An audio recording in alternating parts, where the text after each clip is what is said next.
Naised on nõrgad, aga emad on tugevad. Emade meeleheitlik võitlus poegade kaitseks.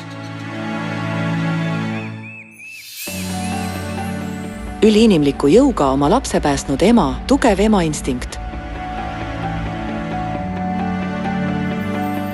Emainstinkt on inimelu alalhoidva jõu allikas.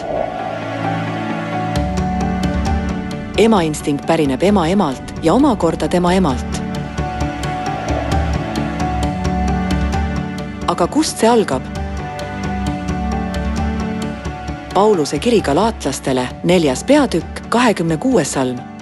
Ent ülalasuv Jeruusalemm on vaba naine, kes on meie ema.